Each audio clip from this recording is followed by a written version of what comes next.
Hello guys, ಎಲ್ಲರೂ ಹೇಗಿದ್ದೀರಾ? ಎಲ್ಲರೂ ಆರಾಮಾಗಿದ್ದೀರಾ ಅಂತ ಅಂದ್ಕೊಂಡಿದ್ದೀನಿ. ನಾನು ಕೂಡ ಸೂಪರ್ ಆಗಿದ್ದೀನಿ. ಆ್ಯಕ್ಚುಲಾಗಿ ಲಾಸ್ಟ್ ವೀಕು ವೀಡಿಯೋ ಅಪ್ಲೋಡ್ ಮಾಡೋಕ್ಕಾಗಲಿಲ್ಲ, ಯಾಕಂದರೆ ಮನೇಲಿ ಸ್ವಲ್ಪ ಪೂಜೆ ಅದು ಇದು ಎಲ್ಲ ಇತ್ತು. ಸೊ ಸ್ವಲ್ಪ ಕೆಲಸದಲ್ಲೂ ಸ್ವಲ್ಪ ಬ್ಯುಸಿಯಾಗಿದೆ, ಅದಕ್ಕೋಸ್ಕರ ನಾನು ಅಪ್ಲೋಡ್ ಮಾಡೋಕ್ಕಾಗಲಿಲ್ಲ. ಸೊ ಇವತ್ತು ಬಂದು ನಾನು ರಿವ್ಯೂ ಮಾಡ್ತಾರೋ ಗಾಡಿ ಬಂದು ಹಂಟರ್. ನನ್ನ ಗಾಡಿನೇ ನಾನು ರಿವ್ಯೂ ಮಾಡ್ತಾಯಿದ್ದೀನಿ, ಹಂಟರ್ 350. ಸೊ ಬನ್ನಿ ಅದ್ರ ಸ್ಪೆಸಿಫಿಕೇಷನ್ಸ್ ಎಲ್ಲ ನಿಮ್ಗೆ ತಿಳಿಸ್ಕೊಡ್ತೀನಿ. ಆ್ಯಕ್ಚುಲಾಗಿ ಹಂಟರು ಇದು ಬಂದು 350cc.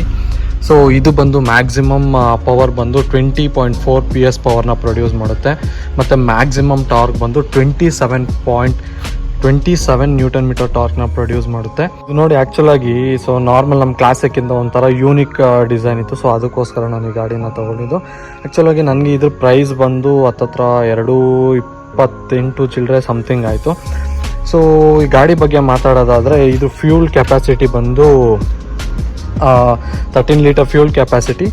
ಸೊ ಆ್ಯಕ್ಚುಲಾಗಿ ನೋಡಿ, ಮುಂದೆಗಡೆ ನಾನು ಕೆಲವೊಂದಷ್ಟು ಮಾಡಿಫಿಕೇಷನ್ಸ್ ಮಾಡಿಸಿದ್ದೀನಿ. ಏನು ಅಂತಂದರೆ, ಸೊ ಮುಂದೆಗಡೆ ಲೈಟ್ ಚೇಂಜ್ ಮಾಡಿಸಿದ್ದೀನಿ, ಮತ್ತು ಇದು ವೈಸರ್ ಆಗಲಿ, ಮತ್ತು ಇದು ಲೇಡೀಸ್ ಫುಟ್ ರೆಸ್ಟ್ ಆಗಲಿ, ಮತ್ತು ಬ್ಯಾಕ್ ರೆಸ್ಟ್ ಆಗಲಿ ಚೇಂಜ್ ಮಾಡ್ತಿದ್ದೀನಿ. ಯಾಕಂತಂದರೆ ಈ ಗಾಡಿಯಲ್ಲಿ ಲೇಡೀಸ್ ಯಾರಾದರೂ ಕುತ್ಕೋಬೇಕಾದ್ರೆ ಕಾಲಿಟ್ಕೊಳೋದು ತುಂಬ ಕಷ್ಟ ಆಗುತ್ತೆ.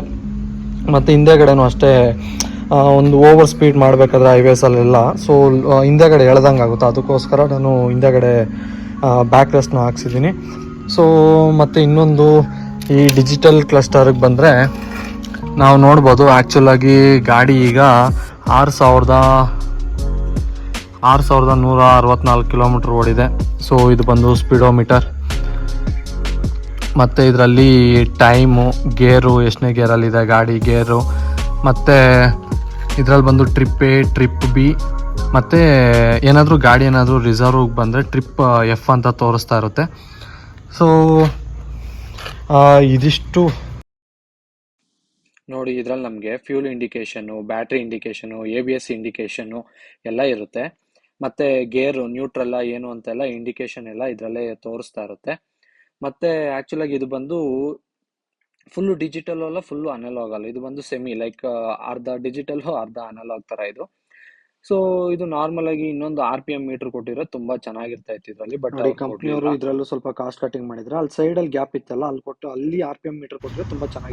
ಇದ್ರ ಸೀಟ್ ಕುಷನಿಂಗೂ ತುಂಬ ಚೆನ್ನಾಗಿದೆ. ಆರಾಮಾಗಿ ಲಾಂಗ್ ಡ್ರೈವ್ಸ್ ಎಲ್ಲ ಹೋಗ್ಬೇಕಾದ್ರೂ ಸೀಟಿಂಗ್ ಪೋಸ್ಚರ್ ಆಗಲಿ, ಮತ್ತು ಸೀಟ್ ಆಗಲಿ, ಏನೂ ಬಡ್ಗೆ ಪೇಯ್ನ್ ಅನ್ನೋದಾಗಲಿ, ಇಲ್ಲ ಹ್ಯಾಂಡ್ಸು ಪೇಯ್ನ್ ಅನ್ನೋದಾಗಲಿ ಏನೂ ಬರೋದಿಲ್ಲ. ಆ್ಯಕ್ಚುಲಿ ನಾನು ಏನಕ್ಕೆ ಈ ಮುಂದೆಗಡೆ ಲೈಟ್ ಚೇಂಜ್ ಮಾಡಿಸಿದೆ ಅಂತಂದರೆ, ಸೊ ನೈಟಲ್ಲಿ ಡ್ರೈವ್ ಮಾಡಬೇಕಾದ್ರೆ ಏನೂ ಕಾಣಿಸಲ್ಲ, ಗಾಡಿ ತುಂಬ ಬ್ಲರ್ ಆಗುತ್ತೆ. ಲೈಟಿಂಗ್ ಅಷ್ಟು ಚೆನ್ನಾಗಿರಲ್ಲ. ಸೊ ಅದಕ್ಕೆ ನಾನು ನಾರ್ಮಲಾಗಿ ಫಸ್ಟ್ ಹಾಲೋಜನ್ ಲೈಟ್ ಇತ್ತು, ಸೊ ನಾನು ಅದನ್ನ LED ಲೈಟ್ ಹಾಕ್ಸಿದೆ. ಸೊ ನಾನು ಇಷ್ಟು ಮಾಡಿಫಿಕೇಷನ್ಸ್ ಮಾಡಿಸಿದ್ದೀನಿ.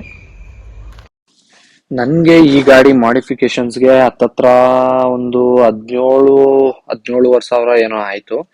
ಸೊ ಏನು ಅಂತಂದರೆ, ಮುಂದೆಗಡೆ head lamp, visor, ladies foot rest, ಮತ್ತೆ ಹಿಂದೆಗಡೆ ಫುಟ್ ರೆಸ್ಟು, ಲೇಡೀಸ್ ಹ್ಯಾಂಡಲ್ಲು, ಇವೆಲ್ಲ ಹಾಕ್ಸಿದೆ. ನಾನು ಆಫ್ಟರ್ ದಿ ಮಾರ್ಕೆಟ್ ಹಾಕ್ಸಿದ್ದು. ಆ್ಯಕ್ಚುಲಾಗಿ ಇದು ಹೈವೇಸಲ್ಲಿ ಹೈ ಸ್ಪೀಡ್ ಮಾಡಬೇಕಾದ್ರೆ 110 ಏನು ವೈಬ್ರೇಷನ್ಸ್ ಇರಲ್ಲ. ಸೊ ಅದಕ್ಕೆ ಮೇಲೆ ಹೋದ್ರೆ ಸ್ವಲ್ಪ ವೈಬ್ರೇಷನ್ಸ್ ಕೂಡ ಇದೆ ಗಾಡಿಯಲ್ಲಿ. ಸೊ ಇನ್ನೊಂದೇನಂತಂದ್ರೆ, ಇದು ಬ್ರೇಕಿಂಗ್ಸ್ ಮಾತ್ರ ತುಂಬಾ ಸೂಪರ್ ಆಗಿದೆ. ಆಕ್ಚುಲಾಗಿ ಇದರಲ್ಲಿ ಬ್ರೆಂಬೋ ಬ್ರೇಕ್ಸ್ ಯೂಸ್ ಮಾಡಿರೋದು. ಸೊ ತುಂಬಾ ಚೆನ್ನಾಗಿದೆ. ಮುಂದೆ ಹಿಂದೆ ಎರಡೂನು ABS, ಸಿಂಗಲ್ ಚಾನೆಲ್ ABS ಇದೆ. ಅಂಡ್ ಈ ಹಂಟರ್ ಬಂದು like single cylinder engine. So ಗಾಡಿ ಓಡಿಸೋದಕ್ಕೆ ಮಾತ್ರ ತುಂಬಾ ಸೂಪರ್ ಆಗಿದೆ. ಮತ್ತೆ ನಾವು ಏನಾದ್ರು ಡೈಲಿ ಸಿಟಿ ಯೂಸ್ಗೆ ಯೂಸ್ ಮಾಡ್ತೀವಿ ಅಂತಂದ್ರೆ ವರ್ತ್ ವೆಹಿಕಲ್, ಆಕ್ಚುಲಾಗಿ ವರ್ತ್ ಇಟ್. ಆಕ್ಚುಲಿ ನಾವು ಕೊಟ್ಟಿರೋ ಅಮೌಂಟ್ಗೆ ವರ್ತ್ ಅಂತಾನೆ ಹೇಳ್ಬೋದು. ನೋಡಿ ಗೈಸ್, ಇದಿಷ್ಟು ನನ್ನ ರಿವ್ಯೂ ರಾಯಲ್ ಎನ್ಫೀಲ್ಡ್ ಹಂಟರ್ ಬಗ್ಗೆ. Thank you so much for watching this videos guys. And ಮತ್ತೆ ಏನಾದರೂ ನಾನು ಇದರಲ್ಲಿ ಏನಾದರೂ ಬಿಟ್ಟಿದ್ರೆ ಪ್ಲೀಸ್ ನನಗೂ ತಿಳಿಸ್ಕೊಡಿ. ಸೊ ಕಮೆಂಟಲ್ಲಿ ಕಮೆಂಟ್ಸ್ ಹಾಕಿ. ಮತ್ತು ನೀವು ತುಂಬ ಜನ ವೀಡಿಯೋಸ್ನ ನೋಡ್ತಾ ಇದ್ದೀರಾ. ಮತ್ತು ಆ್ಯಕ್ಚುಲಾಗಿ ನಮ್ಮ ವೀಡಿಯೋಸ್ನ ನೋಡ್ತಾರೋ 70-80% ಯಾರನ್ನೂ ಸಬ್ಸ್ಕ್ರೈಬ್ ಮಾಡ್ತಾಯಿಲ್ಲ. ಸೊ ಎಲ್ಲ ಹೀಗೆ ಸಬ್ಸ್ಕ್ರೈಬ್ ಮಾಡ್ಕೊಂಡು ಹಿಂಗೆ ನನ್ನ ಸಪೋರ್ಟ್ ಮಾಡ್ತಾ ಇರಿ ಅಂತ ಹೇಳ್ಬಿಟ್ಟು ಈ ವಿಡಿಯೋನ ಮುಗಿಸ್ತಾ ಇದ್ದೀನಿ ಇಲ್ಲಿಗೆ. Thank you so much for watching guys.